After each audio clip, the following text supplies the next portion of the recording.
আসসালামু আলাইকুম সবাইকে। এইচএসসি 26 ব্যাচ, কি অবস্থা তোমাদের? পরীক্ষা তো প্রায় চলেই আসলো। তো আমরা আজকের আমাদের এই ভিডিওতে আমরা আলোচনা করব তোমাদের কেমিস্ট্রি ফার্স্ট পেপার। এই কেমিস্ট্রি ফার্স্ট পেপারের একটা সুপার সাজেশন, অর্থাৎ এই সুপার সাজেশন ভিডিওর মধ্যে তোমাদের কেমিস্ট্রি ফার্স্ট পেপারে যে 5টা অধ্যায় আছে, ওই 5টা অধ্যায়ের মধ্যে কোন টপিকগুলো সব থেকে বেশি গুরুত্বপূর্ণ তোমাদের এইচএসসির জন্য, এবং কোন টপিকগুলো পড়লে তোমরা তোমাদের পরীক্ষায় 95 থেকে 100% কমন পেতে পারো, ওই টপিকগুলো নিয়ে আমরা আলোচনা করব।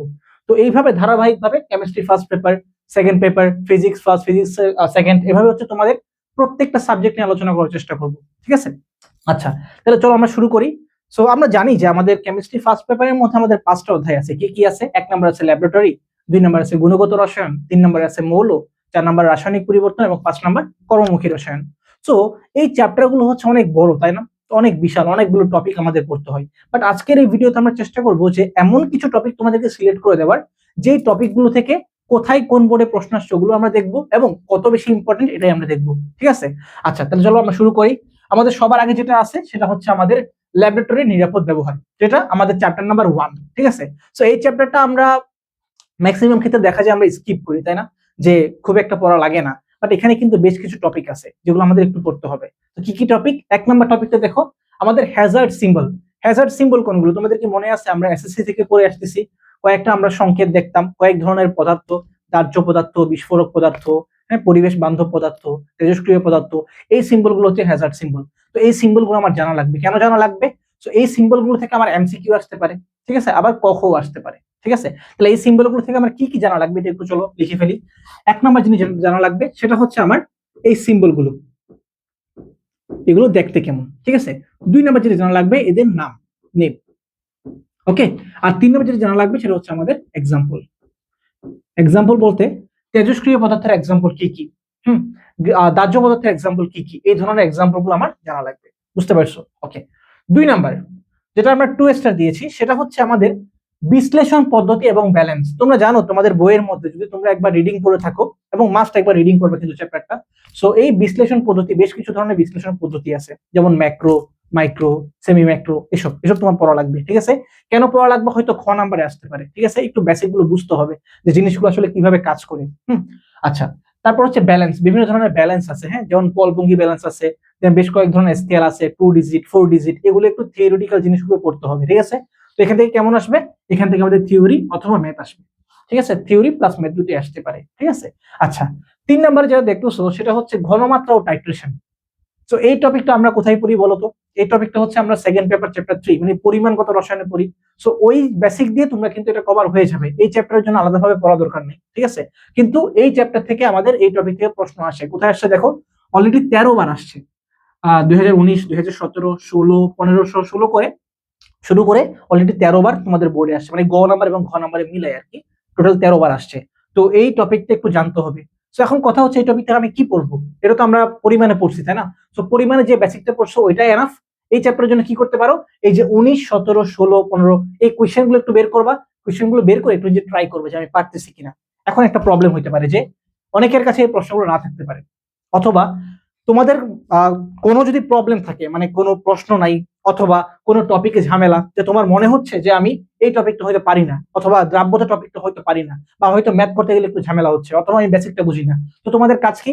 তোমাদের কাজ হচ্ছে এই ভিডিওর কমেন্ট সেকশনে লিখা যে ভাইয়া এই টপিকটা আমি বুঝি না, এই টপিক আমার ম্যাথের সমস্যা। তাহলে আমরা কি করব, ওই টপিকের বেসিক, ওই টপিকের ম্যাথ, ওই টপিকে একদম কোন বোর্ডে কত সালে কি কি ম্যাথ আসছে একদম ধরে ধরে আমরা করাই দিব। বুঝতে পারছো? ওকে। তাহলে আমরা আসি, তার অধ্যায় 1 নম্বর আমরা বুঝছি, ল্যাবরেটরি একদম ক্লিয়ার। ওকে, তারপর আসো 2 নম্বর অধ্যায় আমাদের গুণগত রসায়ন। খুবই সুন্দর একটা টপিক, খুবই সুন্দর একটা চ্যাপ্টার। সো দেখো, সব থেকে ইম্পর্টেন্ট যেটা, এটা তুমিও ভালো মতো জানো, দ্রাব্যতা এবং দ্রাব্যতা গুণফল। গুণগত থেকে প্রশ্ন দিছে, তার মানে দ্রাব্যতা থেকে প্রশ্ন আসছে। বুঝতে পারছো? তাহলে 1 নম্বর যে টপিক থেকে আমরা বলতে পারি 100% আসবে, 100% আসবে। ঠিক আছে? একদম লিখে রাখো 100% দ্রাব্যতা এবং দ্রাব্যতা গুণফল থেকে আসবে। আমরা যদি আরো একটু স্পেসিফিক করি যে দ্রাব্যতা এবং দ্রাব্যতা গুণফল কোন জায়গায় আসবে, দেখি। দ্রাব্যতা থেকে আসবে যেগুলো আমরা তাপমাত্রা নিয়ে যেগুলো করি, তাপমাত্রা চেঞ্জ করে যেগুলো। ঠিক আছে? কিছু প্রশ্ন থাকে না যে 40 ডিগ্রি সেলসিয়াসের তাপমাত্রা দ্রাব্যতা এত, 60 ডিগ্রিতে এত, এগুলো একটা আসতে পারে। ঠিক আছে? দ্রাব্যতা গুণফল থেকে কি আসবে? অদক্ষেপ আসবে। অদক্ষেপের ম্যাথ জানতেই হবে। পারতেই হবে অদক্ষেপের ম্যাথ। বুঝতে পারছো? দেখো কতবার আসছে তুমি দেখো, মোট 41 বার আসছে। 41 বার মানে বুঝতেছো কতবার আসছে এটা? 41 বার মানে হচ্ছে 2025 সাল থেকে শুরু করে 15 পর্যন্ত, এই 10 বছর। মাঝখানে আবার 2 বছরের প্রশ্ন হয় নাই, মানে 24 সাল আর 20 সালের প্রশ্ন হয় নাই। দ্যাট মিনস 8 বছরের প্রশ্নে 41 বারে এখান থেকে প্রশ্ন আসছে। তো তুমি বুঝতে পারছো এটা কেন আমরা 100% ইম্পর্টেন্ট দিচ্ছি। দেখো, ঢাকা বোর্ড 25, রাজশাহী 25, চট্টগ্রাম 25, সিলেট 25, দিনাজপুর 25, মানে এমন কোন বোর্ড তুমি দেখাতে পারবে না যে বোর্ডে কোনো প্রশ্ন আসে নাই দ্রাব্যতা থেকে। তাহলে দ্রাব্যতা আমাদের মাস্ট জানতে হবে, ঠিক আছে? আচ্ছা, তারপর আসুন 2 নাম্বার, তড়িৎ চৌম্বকীয় বর্ণালী। বর্ণালী কোন টপিকটা বলতো? রিডবার্গের যে টপিকটা, ওটা আমার জানতে হবে। রিডবার্গের ম্যাথ জানতে হবে। তারপর আমাদের ওই যে তরঙ্গ দৈর্ঘ্য জানতে হবে, ঠিক আছে? কোন তরঙ্গ থেকে কোন আলো থাকে এটা জানতে হবে, ঠিক আছে? কোন অঞ্চলে কোন আলো, কোন অঞ্চলের তরঙ্গ দৈর্ঘ্য কত, এগুলো জানতে হবে। শক্তি নির্ণয় করা জানতে হবে। মানে ওই টাইপের যতগুলো ম্যাথ আমরা করি বেসিক ক্লাসগুলোতে, ওই ম্যাথগুলো আমার জানতে হবে। কেন জানতে হবে? দেখো, ঢাকা বোর্ড 25 আসছে, রাজশাহী 25, চট্টগ্রাম 25, এরকম অসংখ্য বার, ইন টোটাল 25 বার আসছে। বুঝতে পারছো? দ্যাট মিনস এটাও কিন্তু অনেক বেশি একটা ইম্পর্টেন্ট, তাই 3 স্টার দেওয়া হয়েছে। ওকে, তারপর আসো 3 নাম্বার, কোয়ান্টাম সংখ্যা। এটা তো সব থেকে মজার একটা টপিক, তাই না? এই চ্যাপ্টার সব থেকে মজা হচ্ছে কোয়ান্টাম সংখ্যা। তো এই কোয়ান্টাম সংখ্যা আমার জানতে হবে। যথেষ্ট পরিমাণ আসছে, ঠিক আছে? দেখতেছো মাদ্রাসা 25, রাজশাহী 25, কুমিল্লা 25, চট্টগ্রাম 25, এটাও কিন্তু 25 বার আসছে, ঠিক আছে? টোটাল 25 বার আসছে বিগত 8 বছরে আর কি। ওকে, তাহলে কোয়ান্টাম সংখ্যা এবং ইলেকট্রোমিনাস খুব ভালো মতো জানতে হবে। তারপর দেখো তো আমাদের আয়ন শনাক্তকরণ, এই টপিকটা কি হয় যে আমরা ম্যাক্সিমাম দেখা যায় যে স্টুডেন্টরা এই টপিকটা স্কিপ করে। কেন? কারণ বিক্রিয়াগুলো অনেক কঠিন থাকে, ঠিক আছে? সো আমি বলবো একদম স্কিপ করবে না, তোমরা একদম স্কিপ করবে না, অ্যাটলিস্ট কয়েকটা পড়বা, কয়েকটা বিক্রিয়া পড়বা। 1 নাম্বার, NH4+, অ্যামোনিয়াম জানতেই হবে, ন্যাসলার বিকার। তারপর সোডিয়াম প্লাস জানতে হবে। তারপর CO3 2-, তারপর SO4 2-। অ্যাটলিস্ট এই 4টা দেখবা, বিক্রিয়া সহ ব্যাখ্যা সহ, অ্যাটলিস্ট এই 4টা। বাকিগুলো আরো অনেকগুলোই আছে, পড়তে পারলে ভালো, বাট যদি না পড়ো তাহলে অ্যাটলিস্ট যেন এই 4টা মিস না যায়। বুঝতে পারছো? ভালো একটা ইম্পর্টেন্ট টপিক, অনেকবার আসছে। দেখো, চট্টগ্রাম 25, বরিশাল 25, 23 সাল অনেকবার আসছে, ইন টোটাল 13 বার আসছে, ঠিক আছে? আচ্ছা, তারপর আসো আমাদের লাস্ট যেটা, সেটা হচ্ছে আমাদের পরমাণু মডেল। এই টপিকটা কি বলতে হবে কিছু?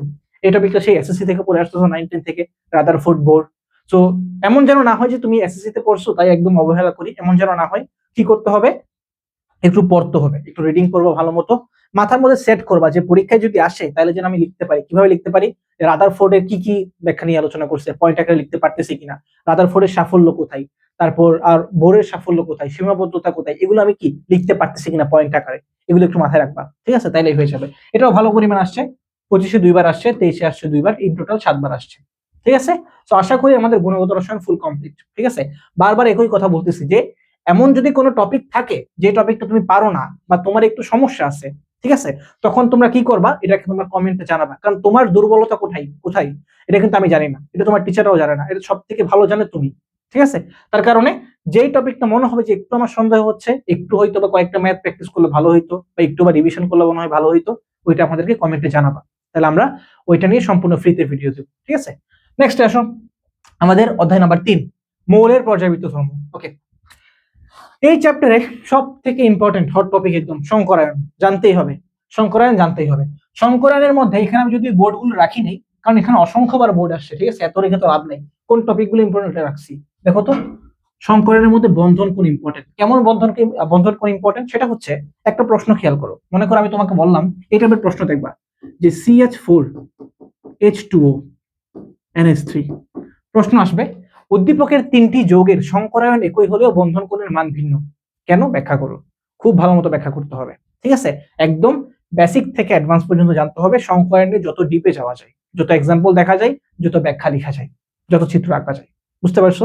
মানগুলো মুখস্থ রাখতে হয় কিছু ক্ষেত্রে, বন্ধন কোণের, সেগুলো একটু মুখস্থ রাখার চেষ্টা করতে হবে, ঠিক আছে? তো এই 3টা লিখছি মানে এমন না যে এই 3টাই করবা, যত ধরনের সংকরায়ন পারো প্র্যাকটিস করতে থাকবা, ঠিক আছে? বোর্ড কোশ্চেন গুলো করতে থাকবা। ওকে, তারপর আসুন আমাদের পর্যায়বৃত্ত ধর্ম। পর্যায়বৃত্ত ধর্ম তুমি 9-10 থেকে পড়ে আসতেছো, বাট ইন্টারে এসে এটা কাজে লাগবে। সেটা হচ্ছে তাদের ব্যতিক্রম গুলো, বিশেষ করে কার ব্যতিক্রম? বিশেষ করে আয়নীকরণ শক্তির ব্যতিক্রম। কি ব্যতিক্রম? এই যে নাইট্রোজেন অক্সিজেন ব্যতিক্রম, সালফার ফসফরাস ব্যতিক্রম, ম্যাগনেসিয়াম অ্যালুমিনিয়াম ব্যতিক্রম। এই ব্যতিক্রম গুলো হচ্ছে খুব বেশি কাজে আসবে। বুঝতে পারছো? আমি আয়নীকরণ শক্তি দেখাইছি, এভাবে ইলেকট্রন শক্তির ব্যতিক্রম আছে, ঠিক আছে? এগুলো ভালো মতো পড়তে হবে, ঠিক আছে? আরেকটা কথা বলে রাখি, যখনই দেখবা পর্যায়বৃত্ত ধর্ম থেকে প্রশ্ন আসতেছে, তখনই চেষ্টা করবে তাদের সংজ্ঞাগুলো লেখা, সংজ্ঞাগুলো একদম পারফেক্টলি লেখা, ঠিক আছে? এটা একটা ভালো স্ট্র্যাটেজি হতে পারে।